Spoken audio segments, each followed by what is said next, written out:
जब त्रिभुज की भुजा को हम आगे बढ़ाते हैं, जब त्रिभुज की भुजा को हम आगे बढ़ाते हैं, बाहर जो कोण बनता है बहिष्कोण पाते हैं।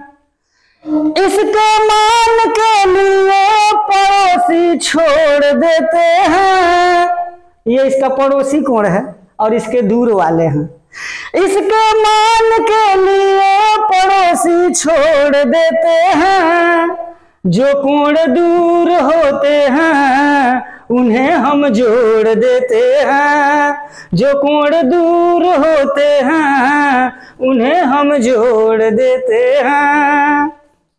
जब किसी त्रिभुज की भुजा को हम आगे बढ़ाते हैं, बाहर जो कोण बनता है बहिष्कोण कहते हैं। इसके मान के लिए पड़ोसी छोड़ देते हैं। जो कोण दूर होते हैं उन्हें हम जोड़ देते हैं।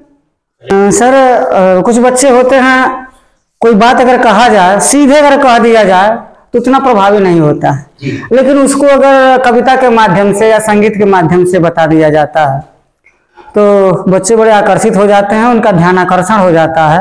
और जिस मुद्दे पर, जिस टॉपिक पर बच्चे ध्यान आकर्षित हो जाते हैं वो उनको समझ में आ जाता है।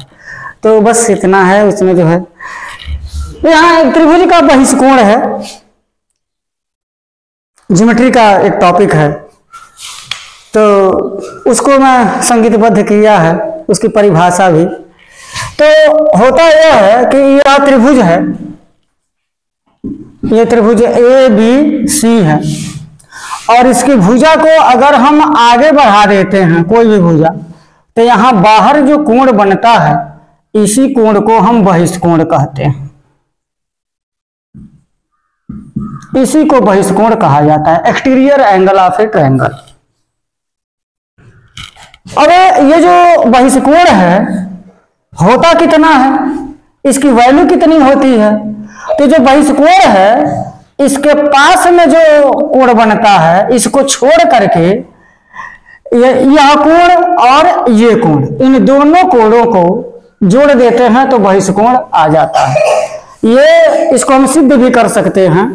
अगर सिद्ध करना चाहें तो मैं सिद्ध, अगर मान ली यहाँ पर मैं नाम रख दूं angle 1, angle 2, angle 3 and angle 4, तो हम जानते हैं कि एक सरल रेखा पर 180 अंश का कोण बनता है, तो कोण 1 धन कोण 2 बराबर हो जाएगा 180 अंश, समीकरण नंबर 1।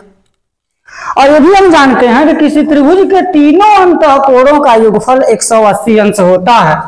तो यहाँ यानी कि कोण 2 धन कोण 3 धन कोण 4 ये भी 180 अंश के बराबर हो जाएगा। ये दो समीकरण हमारे बन गए, एक सरल रेखा पर 180 अंश का कोण और त्रिभुज के तीनों अंतः कोणों का योगफल 180 अंश हो जाएगा।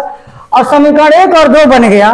इन दोनों समीकरणों का राइट हैंड साइड अगर बराबर है तो इसका लेफ्ट हैंड साइड भी बराबर ही हो जाएगा।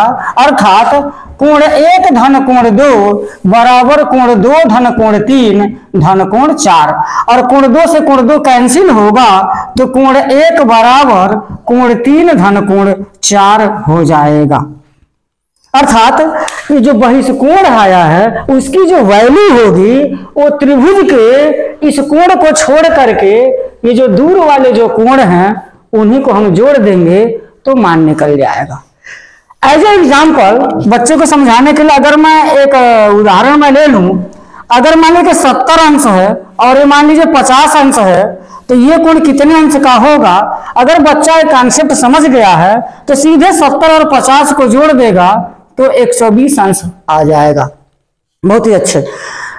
तो ये चीज जो बुद्धिमान बच्चे समझ जाएंगे, लेकिन हमको बच्चों का ध्यान आकर्षण करना है ताकि उनका ध्यान रहता न तो रहता है, मन नहीं रहता है। इस वजह से हम क्या करते हैं, थोड़ा सा इसमें गुनगुनाऊंगा। क्या है?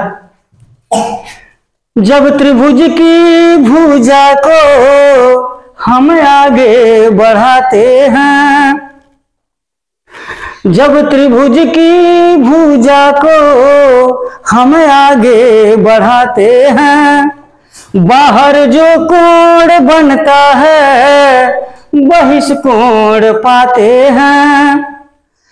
इसके मान के लिए पड़ोसी छोड़ देते हैं। ये इसका पड़ोसी कोण है और इसके दूर वाले हैं। इसके मान के लिए पड़ोसी छोड़ देते हैं।